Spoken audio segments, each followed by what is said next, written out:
Peritonitis. Teaching of general surgery for medical students.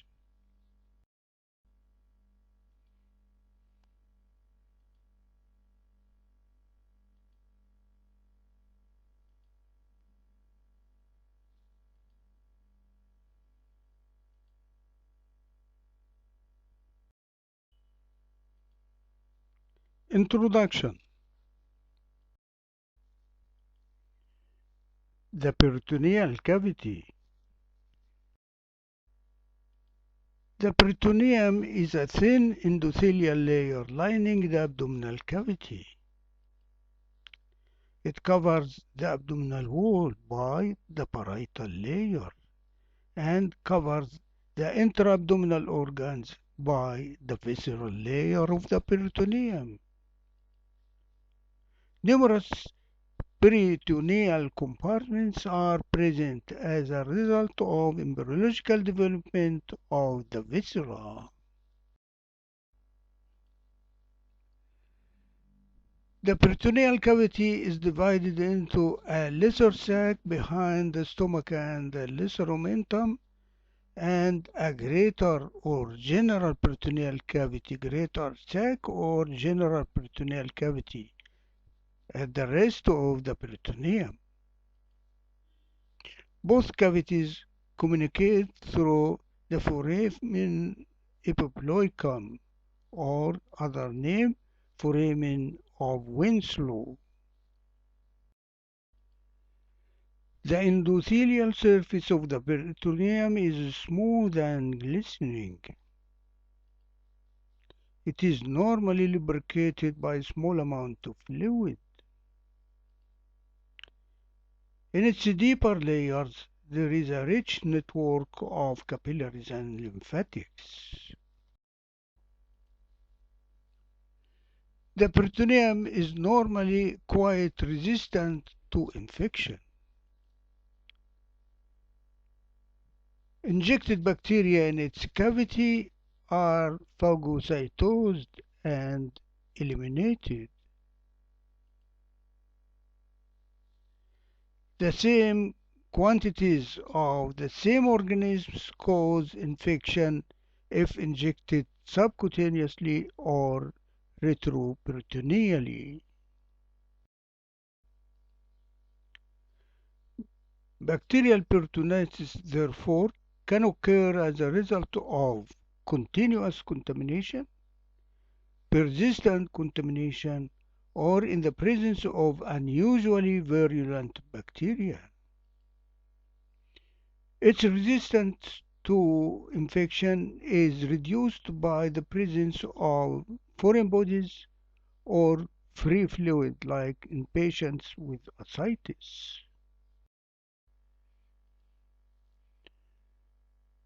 The omentum is a double fold of peritoneum loaded with fat.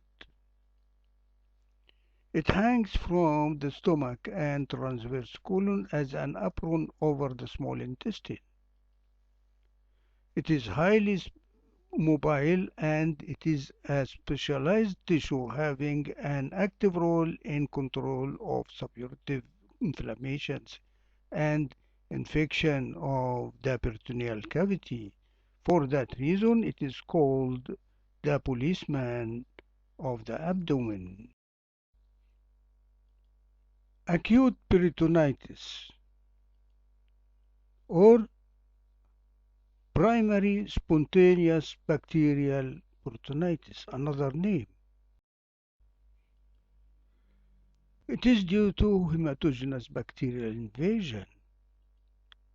It was seen more before the era of introduction of antibiotics. Streptococci and pneumococci were the most common organisms and affected uh, otherwise healthy adults and children. Nowadays, it's seen in patients with cirrhosis, nephrosis, or with ascites, and also in patients with systemic lupus erythematosus. Secondary peritonitis. It is caused by acute infections such as appendicitis or diverticulitis with gradual onset, or due to perforation of a hollow viscus such as duodenal or gastric ulcers, or by trauma. The onset in these conditions is acute onset. Symptoms of peritonitis: abdominal pain, nausea and vomiting, fever, some degree of shock. The extent varies according to the severity of the pathological process. The signs: abdominal tenderness with bore-like rigidity, silent abdomen on auscultation occurs in acute visceral perforations at first. Then the peristaltic waves might be audible in non-affected areas but silent in the affected areas. Without treatment, ileus, distension, hypotension, and toxemia may occur with ultimate respiratory, renal, and cardiac failure.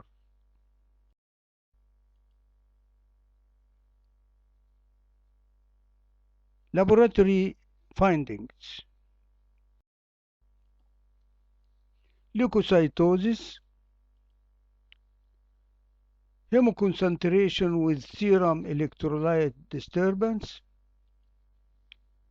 metabolic acidosis, and respiratory alkalosis. Radiological signs of peritonitis: multiple small and large intestinal fluid levels, subdiaphragmatic gas collection occurs with hollow visceral perforations, ultrasonographic signs of bowel dilatation and peritoneal fluid collection are conclusive of peritonitis. Special examinations: abdominal paracentesis might be helpful, especially in non-penetrating abdominal injuries in aged persons. Common surgical causes of peritonitis: acute perforated ulcer,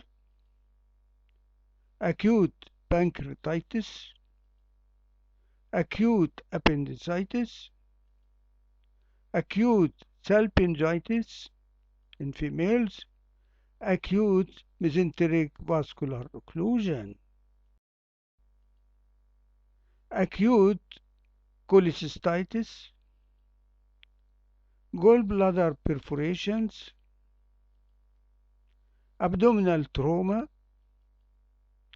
acute diverticulitis, Crohn's disease, and after surgery or during surgery.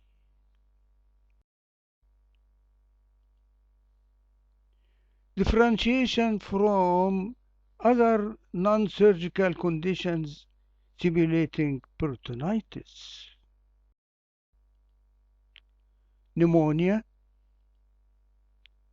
diaphragmatic pleurology, and uremia. Differentiation from some surgical problems clinically simulating peritonitis: appendicitis, cholecystitis, diverticulitis, periodic peritonitis, another name familial Mediterranean fever, a third name familial paroxysmal polycerositis. It is a genetically transmitted disease characterized by attacks of abdominal pain with fever and leukocytosis. Colchicine is diagnostic by improvement of the on administration and is also therapeutic. Can be used for diagnosis and for therapy. Complications of peritonitis: shock, high output respiratory failure, and acute renal tubular necrosis. Hepatic failure associated with liver abscesses and pyelophlebotitis. Gas is seen in the hepatic veins in the X-ray films of the abdomen in cases of pyelophlebotitis. This is diagnostic sign in the presence of signs of acute peritoneal inflammation. Important note: intestinal gas may enter the portal venous system in ulcerative colitis and from the barium studies or sigmoidoscopy without production of pyelophlebotitis or liver abscesses. Intraperitoneal abscess formation in the pelvis, in the subhepatic region or subphrenic region. It is one of the late complications. Intraperitoneal adhesions occur after abscess formation or after laparotomy for treatment of peritonitis. Also, adhesive intestinal obstruction may occur. Prevention of peritonitis. Early recognition and treatment are essential to prevent peritonitis. Also, massive doses of broad-spectrum antibiotics are helpful in prevention of development of peritonitis, whatever may be the cause. Treatment of peritonitis.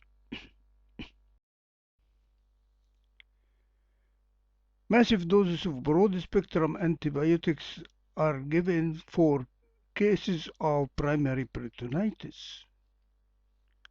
Exploratory laparotomy is done for cases of primary peritonitis without exclusion of a primary cause. Early operative correction of the primary cause in cases of secondary peritonitis is essential. Combined antibiotic therapy improves the prognosis and diminishes the complications.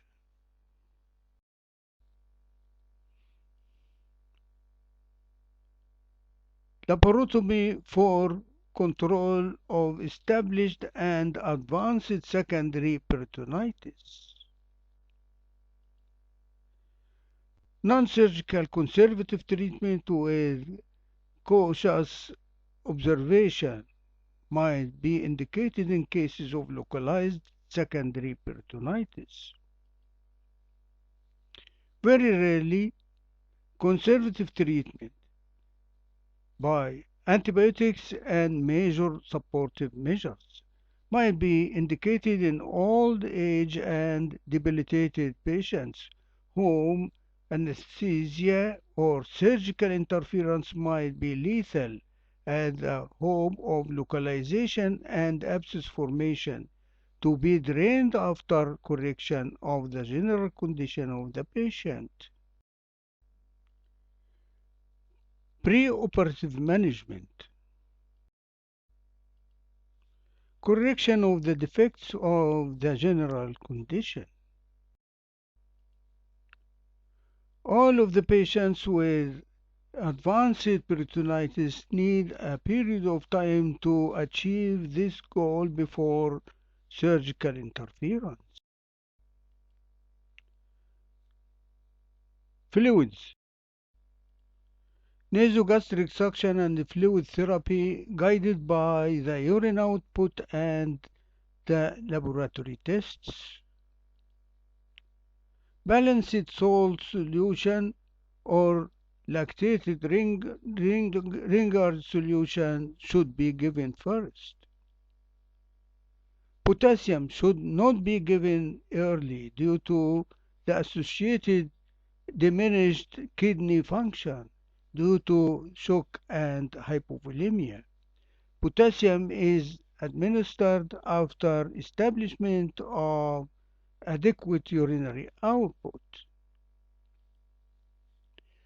The final adjustment of electrolyte administration is done on the basis of the results of the laboratory tests and the measurement of the fluid loss. Laboratory tests are done during correction of the body fluids by serum sodium, potassium chloride, bicarbonate, complete blood picture, creatinine, amylase, and in critically ill patients, the pH, the PO2, and the PCO2 tests are done. Urinary flow, no catheterization in early moderate peritonitis for fear of infections, but it is essential in advanced peritonitis in the ward or in the intensive care unit to monitor the correction. Central venous pressure should be monitored in critically ill patients with threatened renal or circulatory failure. Singly, it is not a reliable index for blood volume or the cardiac function. Analgesics. They are given to diminish pain sensation in the form of narcotics and sedatives, morphine, and repeated administration should not be administered preoperatively. Antibiotic. Antibiotics should be initialized as soon as the diagnosis is established. Combination of agents against coliforms and against anaerobes. Oxygen. Oxygen supply is essential due to the increased metabolic demands due to peritonitis in addition to abdominal distension, elevation of the diaphragm, and possibly due to associated pulmonary insufficiency from emphysema.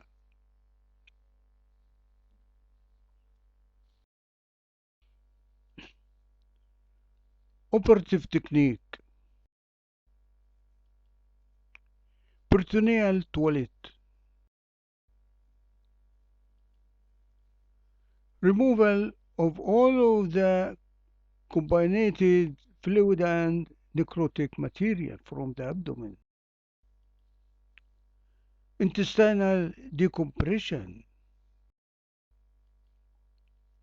either by tube or by needle aspiration of the small bowel loops through a purse string suture to prevent infection and leakage. Irrigation of the peritoneal cavity. It is done several times by normal saline or lactated ringer solution in cases of presence of intestinal contents in the peritoneal cavity. The last wash should be followed by intraperitoneal antibiotic administration. Drainage. Drainage is done for the sites of collection and perforations. Binders. Compressing the abdomen and chest wall should be avoided for fear of affection of respiration. Adhesive binders are better. Postoperative management.